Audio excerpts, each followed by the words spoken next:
പാകിസ്ഥാൻ ഇനി എന്ത് ചെയ്യും? അതൊരു വലിയ ചോദ്യമാണ്. പാകിസ്ഥാൻ്റെ ചരിത്രത്തിലെ ഏറ്റവും വലിയ തിരിച്ചടി. നമ്മുടെ ഈ ഓണാവധിയൊക്കെ ആയതുകൊണ്ട് നമ്മുടെ മാധ്യമങ്ങളൊന്നും അറിഞ്ഞിട്ടില്ല എന്നുണ്ട്. സത്യത്തിൽ ഇന്ന് രാജ്യം മുഴുവൻ ചർച്ച ചെയ്യേണ്ട വിഷയമാണ് പാകിസ്ഥാൻ.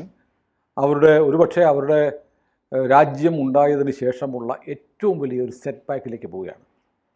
ചൈന വലിയ തോതിൽ പാകിസ്ഥാനിൽ പ്ലാൻ ചെയ്ത് നടപ്പാക്കിക്കൊണ്ടിരുന്ന ചൈന പാകിസ്ഥാൻ സാമ്പത്തിക ഇടനാഴി $60 ബില്യൺ ബൃഹത്തായ പദ്ധതി അതിന്ന് പിന്മാറുന്നു. അപ്പോൾ ഇതിനെ വളരെ ചുരുക്കത്തിൽ പറഞ്ഞാൽ ഞാൻ ആലോചിക്കുന്നത് ഇന്ത്യക്ക് ഇനി ഏത് നിമിഷം വേണമെങ്കിലും പാകിസ്ഥാൻ നമ്മുടെ കയ്യിൽ നിന്ന് പിടിച്ച് കൈവശം വെച്ചിരിക്കുന്ന പാക് അധിനിവേശ കാശ്മീർ തിരിച്ചെടുക്കാം എന്നാണ് ഇപ്പോൾ എനിക്ക് തോന്നുന്നത്. ഒരു യുദ്ധത്തിലേക്ക് പോകില്ലേ? അപ്പോൾ യുദ്ധത്തിലേക്ക് പോകുന്നത് മാത്രമല്ല, കാരണം ഈ പാക് അധിനിവേശ കാശ്മീർ ഉൾപ്പെടെയുള്ള മേഖലകളിൽ പാകിസ്ഥാൻ വളരെ തന്ത്രപരമായ ഒരു കാര്യം ചെയ്തിരുന്നു. ചൈനയുമായി ചേർന്നിട്ട് ചില വികസന പദ്ധതികൾ അവിടെ കൊണ്ടുവന്നു. ചൈന വൻതോതിൽ അവിടെ നിക്ഷേപിക്കുന്നു. ചൈനയുടെ സഹായത്തോടെ നിർമ്മാണ പ്രവർത്തനങ്ങൾ നടക്കുന്നു. ഇങ്ങനെ വരുമ്പോൾ എന്താണെന്നറിയാമോ, നമ്മൾ POK പിടിച്ചാൽ അത് ചൈനയുടെ താല്പര്യങ്ങൾക്കെതിരായിട്ട് മാറും. അതുകൊണ്ട് ചൈനയെ ഒരു ഇൻഷുറൻസ് പോളിസി പോലെ വെച്ചിരിക്കുകയായിരുന്നു POKയിലടക്കം പാകിസ്ഥാൻ. ആ അവസ്ഥ കഴിഞ്ഞു. ചൈന ഇപ്പോൾ തീരുമാനിച്ചിരിക്കുന്നു ഇനിയിപ്പോൾ പാകിസ്ഥാനുമായി സഹകരണം വേണ്ട. ഇന്ത്യ ആശങ്കയോടെ കാലത്തും കണ്ടിരുന്നതാണ് ചൈന പാകിസ്ഥാൻ സാമ്പത്തിക ഇടനാഴി. കാരണം ഇന്ത്യക്ക് ഒരു വലിയ തടസ്സമായിരുന്നു. പാകിസ്ഥാനെ സംബന്ധിച്ചിടത്തോളം അത് POK മുതൽ ബലൂജ് വരെ നീളുന്ന, ബലൂചിസ്ഥാൻ മേഖലയിൽ വരെ നീളുന്ന ഒരു വമ്പൻ പദ്ധതി. ചൈനയും പാകിസ്ഥാനും തമ്മിലുള്ള ബന്ധം വളരെ ആഴത്തിൽ ഊട്ടി ഉറപ്പിക്കുക എന്നതിനപ്പുറം ഇന്ത്യക്കെതിരെ ഒരു ഐക്യമുന്നണി ചൈനയും പാകിസ്ഥാനും കൂടെ ഉണ്ടാവുന്നു എന്നതായിരുന്നു ഇതിൻ്റെ ഒരു തന്ത്രപ്രധാനമായ ഒരു ജിയോ പൊളിറ്റിക്കൽ ഭീഷണി ഇന്ത്യക്കുണ്ടായിരുന്നു. അതിപ്പോൾ കഴിയുന്നു. ഇതിപ്പോൾ കഴിയുന്നു എന്ന് പറയുമ്പോഴത്തേക്ക് ഇപ്പോൾ നമ്മൾ ഈ ചൈനയിൽ ഷാങ്ഹായ് കോഓപ്പറേഷൻ സമ്മിറ്റ് കഴിഞ്ഞിട്ട് ഷഹബാസ് ഷെരീഫ് പാകിസ്ഥാൻ പ്രധാനമന്ത്രി ചൈന വിട്ട് പാകിസ്ഥാനിലെത്തിയിട്ട് ഒന്ന് വിശ്രമിച്ച് തീർന്നില്ല. അതിനു മുമ്പാണ് ഈ ഉച്ചകോടിയുടെ തൊട്ടു പിന്നാലെ ഇനി ഈ പരിപാടിക്ക് ഞങ്ങളില്ല എന്ന് ചൈന പറഞ്ഞിരിക്കുന്നത്. അപ്പോൾ ഇന്ത്യയെ സംബന്ധിച്ചിടത്തോളം ഇന്ത്യക്കുണ്ടായിരുന്നൊരാശങ്ക ചൈന പാകിസ്ഥാനിൽ നടത്തുന്ന നിക്ഷേപങ്ങൾ, ഇടപെടലുകൾ, നാളെ പാകിസ്ഥാനുമായി ഒരു യുദ്ധമൊക്കെ ഉണ്ടായാൽ അത് ചൈനയെ പോലും പരോക്ഷമായി ബാധിക്കുന്ന ചൈനയുടെ സാമ്പത്തിക താല്പര്യങ്ങൾ, ചൈനീസ് ഇൻഫ്രാസ്ട്രക്ചർ, ചൈനീസ് ഉദ്യോഗസ്ഥരൊക്കെ അവിടെയുണ്ട്. അപ്പോൾ ഒരു ആക്രമണം ഉണ്ടായി ചൈനക്കാർ കൊല്ലപ്പെട്ടാൽ അത് ചൈനയ്ക്ക് നേരെയുള്ള ഒരു ആക്രമണമായി ചൈനയ്ക്ക് വേണമെങ്കിൽ വ്യാഖ്യാനിക്കാം. ചൈനീസ് നിർമ്മാണങ്ങൾ തകർക്കപ്പെട്ടാൽ ചൈനയ്ക്ക് നേരെയുള്ള ആക്രമണമായി ചൈനയ്ക്ക് വ്യാഖ്യാനിക്കാം. അങ്ങനെ വേണമെങ്കിൽ ഇന്ത്യയുമായി തന്നെ ഒരു പ്രശ്നത്തിനുള്ള ഒരു വാർ ഫ്രണ്ട് തുറക്കാൻ ചൈനയ്ക്ക് സഹായകമായിരുന്നു ഈ സാമ്പത്തിക ഇടനാഴി. അതിൽ നിന്ന് ഞങ്ങൾ പിന്മാറുന്നു എന്ന് ചൈന പറഞ്ഞത് പാകിസ്ഥാൻ സമീപകാലത്ത് നേടിയെടുത്ത എല്ലാ മുന്നേറ്റങ്ങൾക്കും വലിയൊരു തിരിച്ചടിയാണ്, കനത്ത ആഘാതമാണ്. അതാണ് അതിൻ്റെ ഒരു സാമ്പത്തികവും സൈനികവുമായിട്ടുള്ള ഒരു റിസൾട്ട് എന്ന് പറയുന്നത്. അപ്പോൾ ഇതിന് കാരണം എന്താണെന്ന് ആലോചിക്കുമ്പോൾ ഒന്ന്, ഏറ്റവും പ്രധാനപ്പെട്ട ഒരു കാരണം നമുക്ക് നോക്കാവുന്നത്, ഇപ്പോൾ ഈ ചൈനയിൽ ഇപ്പോൾ ഈ ഉച്ചകോടി നടക്കുമ്പോഴത്തേക്ക് CPE China Pakistan economic corridor അതുമായി ബന്ധപ്പെട്ട് ഒരു ഡിസ്കഷൻ ഷഹബാസ് ഷെരീഫും ഷീയും തമ്മിൽ നടന്നിരുന്നു. അപ്പോൾ നമ്മൾ കാണുന്നുണ്ടല്ലോ, ഈ ലോകരാജ്യത്ത് ഈ ഉച്ചകോടിയിൽ പങ്കെടുത്ത രാഷ്ട്രത്തലവന്മാരെല്ലാം നിൽക്കുന്നു. അവരുടെ മുന്നിലൂടെ മോദിയും പുടിനും കൂടെ സംസാരിച്ചുകൊണ്ട് പോകുമ്പോൾ വിഷണ്ണനായി കൈകെട്ടി നിൽക്കുന്ന ഇയാളുടെ ഒരു ദയനീയ ചിത്രമുണ്ട്. വളരെ അപമാനിക്കപ്പെട്ടു പാകിസ്ഥാൻ്റെ പ്രധാനമന്ത്രി. പുടിൻ മാത്രമല്ല, ഷീ പോലും ഇയാളെ കാര്യമായി മൈൻഡ് ചെയ്തില്ല. കാരണം നമ്മുടെ കേരളത്തിലൊഴിയുള്ള ഇന്ത്യയിലെ മറ്റു ഭാഷകളിലുള്ള പത്രങ്ങളിലെല്ലാം ഇയാൾ വിഷണ്ണനായി എന്തോ നഷ്ടപ്പെട്ട അണ്ണാനെ പോലെ നിൽക്കുന്ന ഇയാളുടെ ചിത്രം ഒന്നാം പുറത്ത് അച്ചടിച്ചു വന്നിരുന്നു. കേരളത്തിലൊരു മാധ്യമത്തിനും വന്നില്ല. ഇപ്പോൾ ഇതിൻ്റെ ഭാഗമായി ഇതിൻ്റെ അടുത്ത സ്റ്റെപ്പിന് CPEക്ക് ധനസഹായം വേണമെന്ന് പാകിസ്ഥാൻ മുന്നോട്ട് വെച്ചിരുന്നു. പക്ഷെ ചൈന അത് കേട്ടില്ല. മറിച്ച് ചൈന ചെയ്തത് കൃഷി, ഇലക്ട്രിക് വാഹനങ്ങൾ ഇവയുടെ നവീകരണത്തിന് വേണ്ടിയിട്ട് ഒരു MOU, സാമ്പത്തിക സഹായം കൊടുത്തില്ല. അതായത് CPECക്ക് പണം കൊടുത്തില്ല എന്ന് മാത്രമല്ല, ഞങ്ങൾ വേണമെങ്കിൽ അവിടെ ഇൻവെസ്റ്റ് ചെയ്യാം. ഏതൊക്കെ?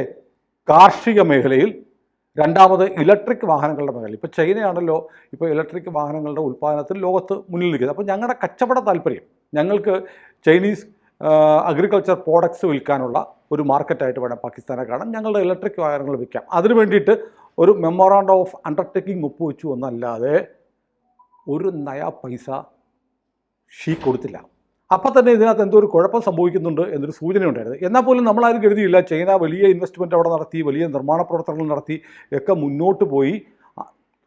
ആ കരാർ CPEയുടെ കാര്യത്തിൽ CPECയുടെ കാര്യത്തിൽ ഒരു ധാരണാപത്രമല്ല, പദ്ധതി തുടങ്ങി കുറേ മുന്നോട്ട് പോയിട്ടുണ്ട്. അപ്പോൾ ചൈന ഇൻവെസ്റ്റ് ചെയ്തു, പണം മുടക്കിക്കഴിഞ്ഞൊരു പദ്ധതിയിൽ നിന്ന് പിന്മാറുമെന്ന് ഇന്ത്യ പോലും കരുതിയിരുന്നില്ല. അപ്പോഴാണ് വളരെ പെട്ടെന്ന് ഈ SCO ഉച്ചകടി കഴിഞ്ഞ ഉടനെ ഇത് വേണ്ട എന്നുള്ള പ്രഖ്യാപനം ചൈനയുടെ ഭാഗത്ത് വരുന്നത്. അതിനുള്ള കാരണങ്ങളിലേക്ക് പോകുമ്പോൾ ഒന്ന്, ചൈന കാണുന്നത് വളരെ പെട്ടെന്ന് ട്രംപും അസിം മുനീറും ഒക്കെ ആയിട്ടുള്ള ചില ഇടപാടുകൾ വളരെ പെട്ടെന്ന് പാകിസ്ഥാൻ ആ വാഷിങ്ടൻ്റെ ഭാഗത്തേക്ക്, അമേരിക്കയുടെ ഭാഗത്തേക്ക് ചായുന്നു. അങ്ങനെ വരുമ്പോഴത്തേക്ക് ഇനിയിപ്പോൾ അമേരിക്കൻ താല്പര്യങ്ങൾ സംരക്ഷിക്കാനാണ് പാകിസ്ഥാൻ വലിയ താല്പര്യം കാണുന്നതെങ്കിൽ ഞങ്ങൾ എന്തിന് ഇനി ഇതുമായി പാകിസ്ഥാനുമായി ബന്ധപ്പെട്ട് നിൽക്കണം എന്നൊരു ആലോചന. മാത്രമല്ല റഷ്യ, ചൈന, ഇന്ത്യ ഒപ്പം ബ്രിക്സ് രാജ്യങ്ങളുടെ ഒരു ബന്ധം ദൃഢമാകുന്നു. അമേരിക്കയുടെ ഭീഷണി ഏറ്റവും കൂടുതൽ റഷ്യയ്ക്കും ചൈനയ്ക്കും ഇന്ത്യക്കും നേരെ ഉയരുമ്പോൾ ഈ ഞങ്ങൾ മൂന്ന് പേരുമാണ് ഒന്നിച്ച് നിൽക്കേണ്ടത്. അമേരിക്കയുടെ പക്ഷത്ത് നിൽക്കുന്ന പാകിസ്ഥാനെ ഇനി എന്തിനും നമ്പണം എന്നൊരു ആലോചന ചൈനീസ് പാർട്ടിയുടെയും ചൈനീസ് ഭരണകൂടത്തിൻ്റെയും ഭാഗത്ത് നിന്ന് ഉണ്ടായി എന്നതിൻ്റെ കൂടെ ഭാഗമായിട്ടാണ് ഇപ്പോൾ വന്നിരിക്കുന്നത്. ചൈന സന്ദർശിച്ച നരേന്ദ്രമോദി ഈ ഷാങ്ഹായ് ഉച്ചകോടിക്ക് പോയപ്പോൾ ചൈനീസ് പൊളിറ്റ് ബ്യൂറോയുടെ സ്റ്റാൻഡിംഗ് കമ്മിറ്റി ചെയർമാനുമായിട്ട് പ്രത്യേകം ചർച്ച നടത്തിയിരുന്നു. ഒരുപക്ഷെ ഷീ കഴിഞ്ഞാൽ അടുത്ത പ്രാവശ്യം ചൈനീസ് കമ്മ്യൂണിസ്റ്റ് പാർട്ടിയുടെ ജനറൽ സെക്രട്ടറി ആയി വരാൻ പോലും സാധ്യതയുണ്ടെന്ന് കരുതുന്ന ആളാണ് സ്റ്റാൻഡിംഗ് കൗൺസിലിൻ്റെ പ്രസിഡന്റ്. അദ്ദേഹവുമായി ചർച്ച നടത്തിയത് രാഷ്ട്രീയമായിട്ട് ഇന്ത്യയുടെ പ്രധാനമന്ത്രി എന്നതിലുപരി BJP നേതാവ് എന്ന നിലയിൽ ചൈനീസ് കമ്മ്യൂണിസ്റ്റ് പാർട്ടിയും BJPയും തമ്മിലുള്ള ഒരു ബന്ധം ഉറപ്പിക്കുന്ന തരത്തിലാണ് അത്തരമൊരു ചർച്ചയും നടന്നത്. നമ്മൾ മുമ്പൊരു ടോക്കിൽ അതിൻ്റെ വിശദാംശങ്ങൾ പറഞ്ഞിരുന്നു, അതുകൊണ്ട് ഞാൻ അതിലേക്ക് കടക്കുന്നില്ല. അപ്പോൾ ഇതൊന്ന്, അത് മാത്രമല്ല ഈ ചൈന പാകിസ്ഥാൻ സാമ്പത്തിക ഇടനാഴിയുടെ ഏറ്റവും പ്രധാനപ്പെട്ട ഒരു ഘടകം എന്ന് പറയുന്നത് മെയിൻ ലൈൻ 1 എന്ന് പറയുന്ന ഒരു റെയിൽവേ ലൈനായിരുന്നു. അതായത് ബലൂജ് മുതൽ പാകിസ്ഥാൻ്റെ അങ്ങേയറ്റം വരുന്ന ഒരു റെയിൽ ലൈൻ നിർമ്മിക്കണം. അങ്ങനെ വന്നാൽ മാത്രമേ ഈ സാമ്പത്തിക ഇടനാഴിയുടെ ഭാഗത്തുള്ള ഒരു ഗതാഗത ഇൻഫ്രാസ്ട്രക്ചറിൻ്റെ പ്രധാനപ്പെട്ട ഭാഗം, അല്ലെങ്കിൽ ഈ പദ്ധതി നട്ടലാണ്. അതിൽ നിന്ന് ഞങ്ങൾ പിന്മാറുകയാണ്, ഇനി അതും വേണ്ട എന്ന് തീരുമാനിച്ചു. അപ്പോൾ പാകിസ്ഥാൻ ഇപ്പോൾ മാത്രമല്ല, അതിന് കാരണം പാകിസ്ഥാൻ സമീപകാലത്ത് സാമ്പത്തിക സഹായത്തിന് വേണ്ടി ഏഷ്യൻ ഡെവലപ്മെൻറ്റ് ADB വായ്പയ്ക്ക് വേണ്ടി ശ്രമിക്കുന്നു. അതായത് ഇന്ത്യയും പാകിസ്ഥാനും തമ്മിലുള്ള ഓപ്പറേഷൻ സിന്ദൂറിന് ശേഷം വളരെ പെട്ടെന്നാണ് ട്രംപ് ഭരണകൂടം ഇടപെട്ട് പാകിസ്ഥാന് ലോക ബാങ്കിൻ്റെ വായ്പ ശരിയാക്കി കൊടുത്തത്. അപ്പോൾ ഞങ്ങളുടെ കൂടെ നിൽക്കുകയും ഞങ്ങൾ ഇൻവെസ്റ്റ് ചെയ്യുകയും ചെയ്യുന്ന പദ്ധതിക്ക് വേണ്ടിയിട്ട് പാകിസ്ഥാൻ അമേരിക്കയുടെ പണം, അമേരിക്കൻ ഫണ്ടിങ് ഏജൻസിയായ ADBയുടെയും ലോക ബാങ്കിൻ്റെയും സഹായം തേടുന്നു. അതുകൊണ്ട് ഇനി ഞങ്ങളില്ല. കാരണം ഇപ്പോൾ അമേരിക്കയും ചൈനയും തമ്മിലുള്ള ബന്ധം വല്ലാതെ വഷളായിരിക്കുന്നു. ആ സാഹചര്യത്തിൽ അമേരിക്കയുടെ പണം മേടിച്ച് പാകിസ്ഥാൻ ഞങ്ങളുമായി നടത്തുന്ന ഒരു JVയിൽ ജോയിൻറ്റ് വെഞ്ചറിൽ ഇൻവെസ്റ്റ് ചെയ്യണ്ട എന്നുള്ള ചൈനയുടെ തീരുമാനം.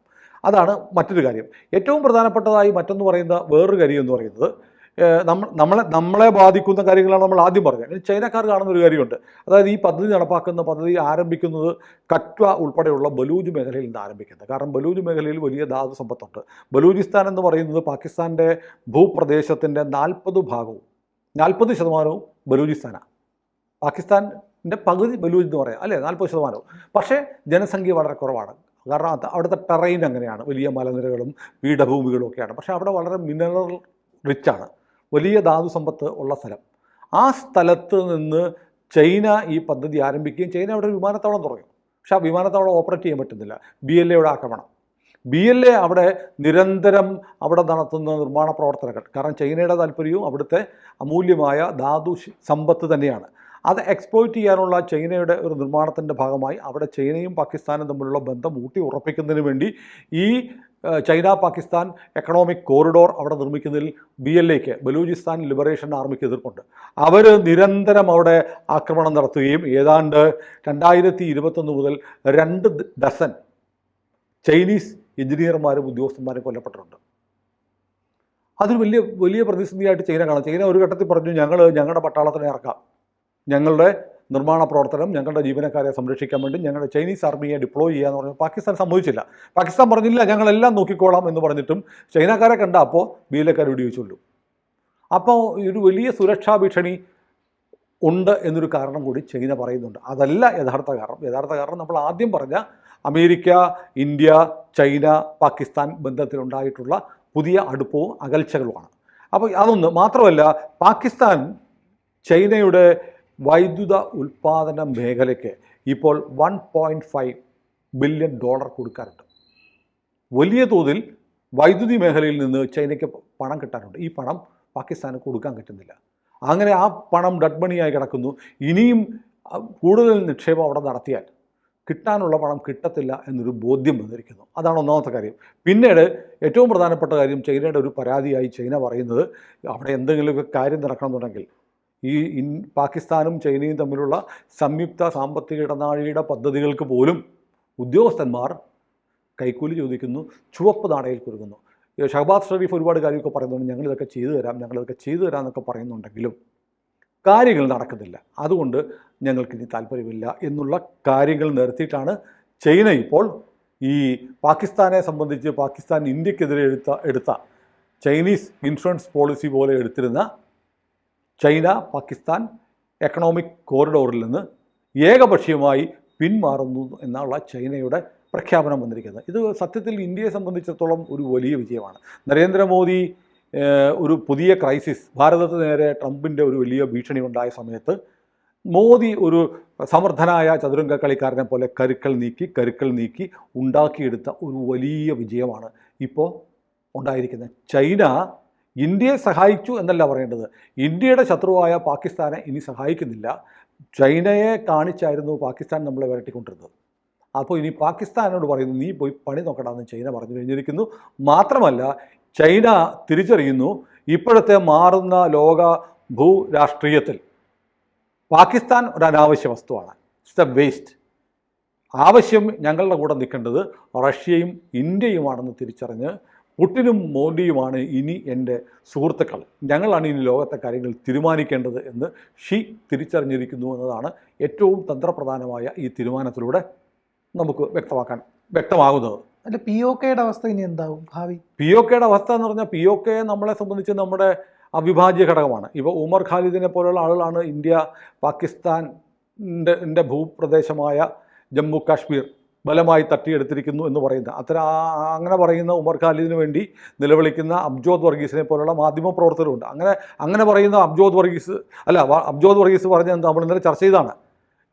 കാശ്മീർ എന്ന് പറയുന്നത് പാകിസ്ഥാൻ്റെയാണ്, ഇന്ത്യ അനധികൃതമായി കൈവശം വെച്ചിരിക്കുകയാണ്. അങ്ങനെ പറയുന്ന ഒരാളെ ജയിലിലിട്ട് ജാമ്യം കൊടുക്കാത്ത തെറ്റാണെന്ന് പറയുന്ന മാധ്യമപ്രവർത്തകരുള്ള ലോകമാണിത്. അവരോട് അറിയണം, ചൈന പിന്മാറുന്നു, പാകിസ്ഥാനുള്ള എല്ലാ സാമ്പത്തികവും സൈനികവുമായ സഹായങ്ങളിൽ നിന്ന് പിന്മാറുന്നു. അപ്പോൾ നമ്മൾ എന്ത് ചെയ്യുന്നു? POKയിൽ നമ്മൾ ജമ്മു കാശ്മീർ അസംബ്ലിയിൽ സീറ്റുകൾ മാറ്റി വെച്ചിട്ടുണ്ട്. POKയ്ക്ക് വേണ്ടി കുറേ സീറ്റുകൾ മാറ്റി വെച്ചിട്ടുകൊണ്ടാണ് ജമ്മു കാശ്മീർ റീഓർഗനൈസേഷൻ ബില്ല് നമ്മൾ പാസ്സാക്കിയിരിക്കുന്നത്. അപ്പോൾ ഇന്നല്ലെങ്കിൽ നാളെ നമ്മുടേതായി മാറേണ്ട ഭൂമി തന്നെയാണ് പാക് അധിനിവേശ കാശ്മീർ നമ്മൾ പറഞ്ഞത്. പാകിസ്ഥാൻ്റെ കാശ്മീർ എന്നല്ല, പാകിസ്ഥാൻ കൈയടക്കി വെച്ചിരിക്കുന്ന കാശ്മീരാണ്. അവൻ കൈയടക്കി വെച്ചിരിക്കുന്നത് ഇന്നല്ലെങ്കിൽ നാളെ നമ്മൾ എടുക്കുക തന്നെ ചെയ്യും.